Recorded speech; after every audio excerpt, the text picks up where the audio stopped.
What was that?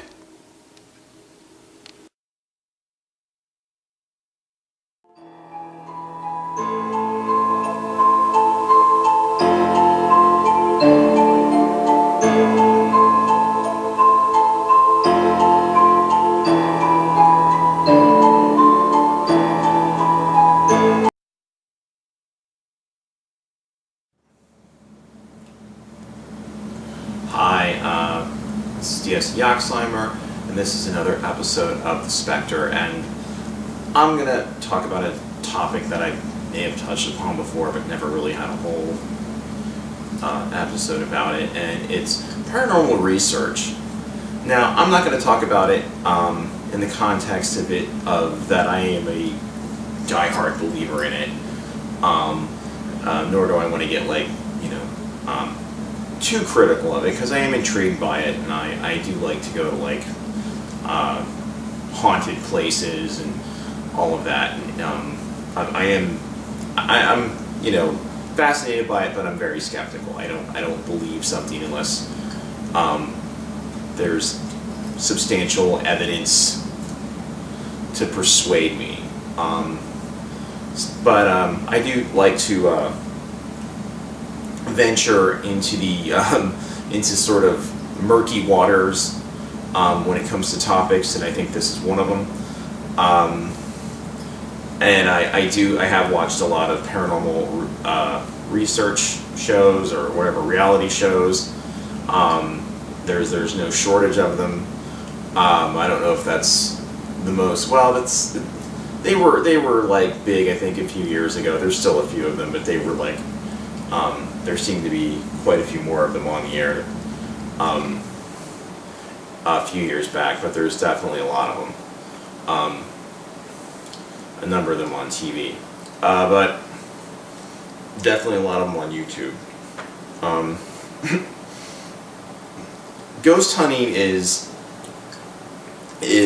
I mean, scientifically, it's quackery.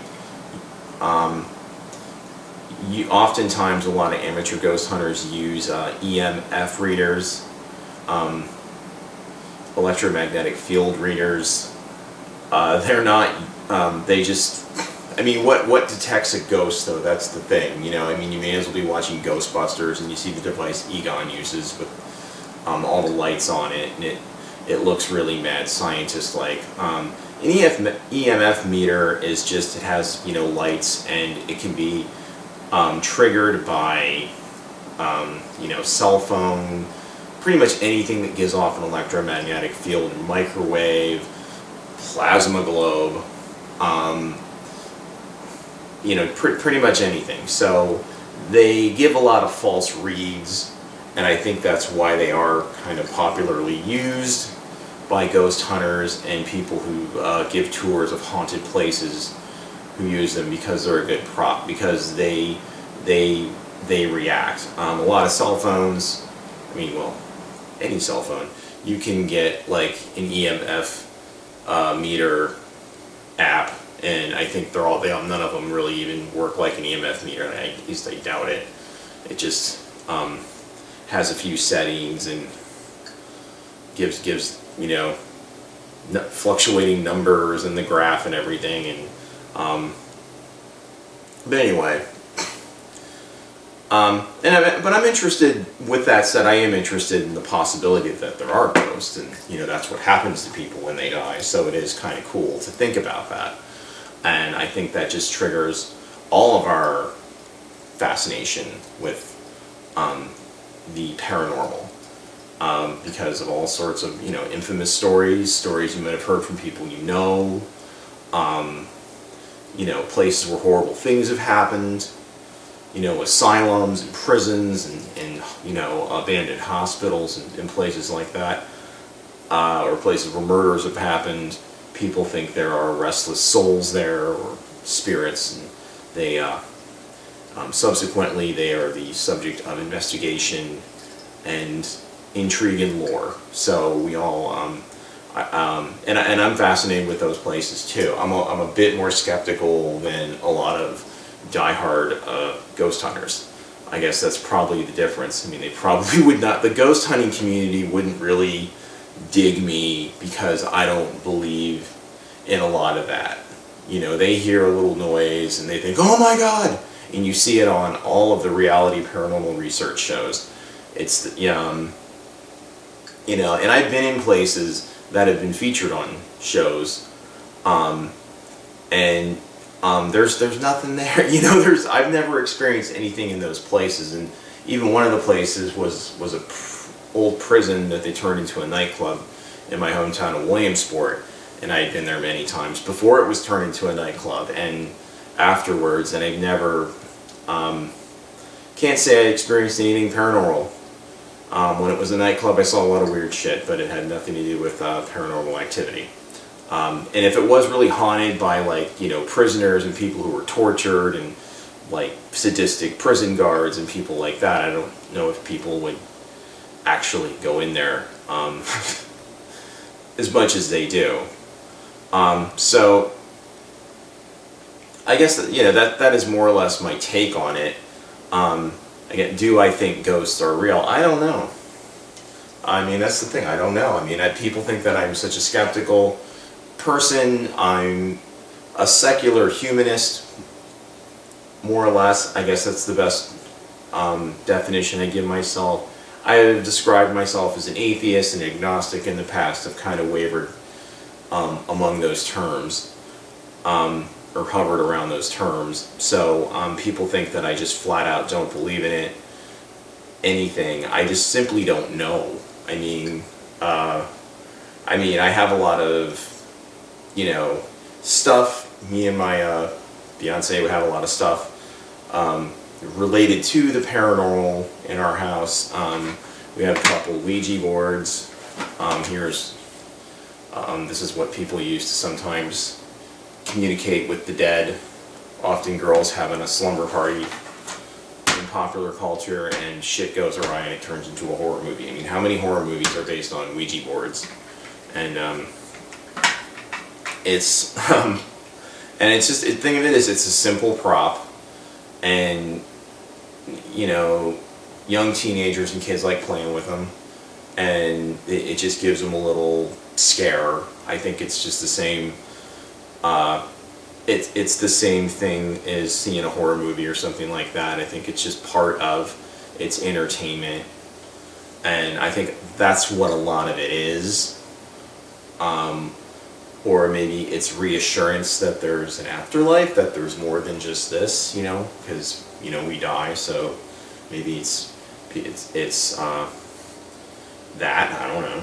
I mean, but it is entertaining, and I do like going to places that are historical, that are haunted.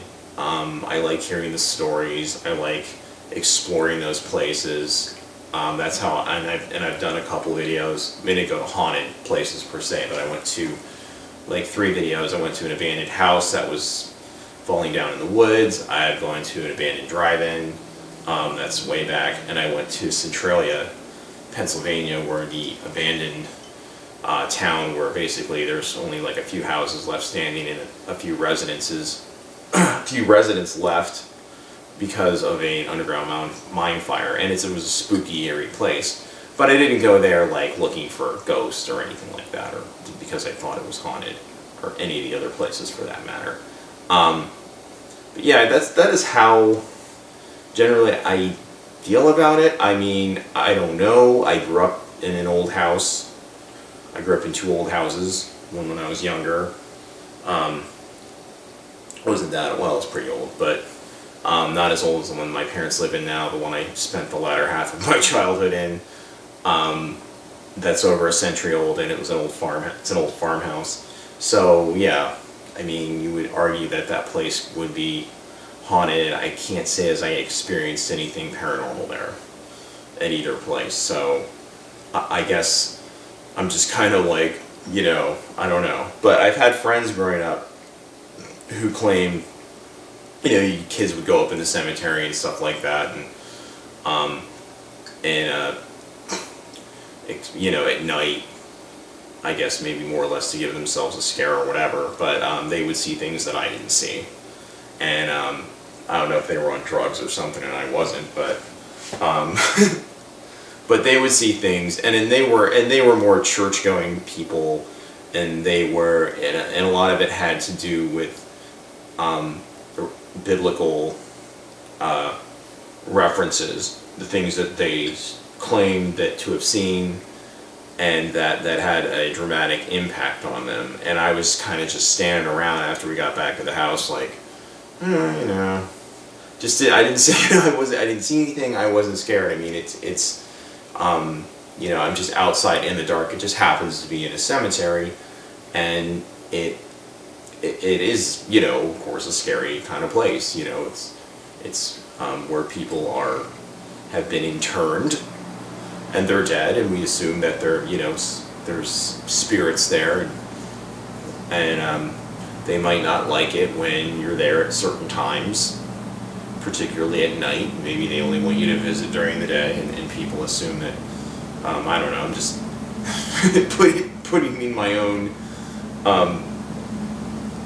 my own sort of take on it. I mean, I don't know. That's the thing. I don't really know. I don't know how all people think differently about this, I guess.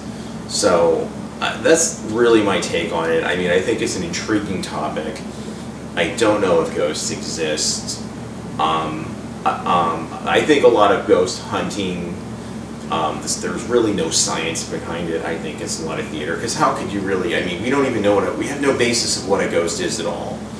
So, it would be hard to say like some man-made piece electronic device would be able to detect or help us communicate with a ghost. I mean, you can get all the infrared cameras or whatever high-tech equipment you want. I don't really think if there are such, if we do, when we die, we become this something that almost exists in another dimension, electronic equipment, whatever it might be, really can't breach that. So I guess that's, yeah, it doesn't make any sense to me. You have to have some, like, if you're going to explore the ocean, you can get to something that hasn't been found. Like if you're looking for a sunken wreck or treasure or whatever, you can get there with a submarine or a submersible and cameras. Okay, there's at least an established conduit and means to do that. With as far as the paranormal investigation goes, we haven't even found the ocean yet to explore. Is that the best way to put it? And I think on that note, I will conclude, because I think I've covered it the way I would have liked to have. And as far as my channel goes, it's kind of weird. I mean, a lot of people have been systematically demonetized on YouTube, and my channel is no different. I don't really make any money off this at all, because I don't really it's buried among the millions and millions of other videos and channels. So, but they did, I did get an email from YouTube saying that I'm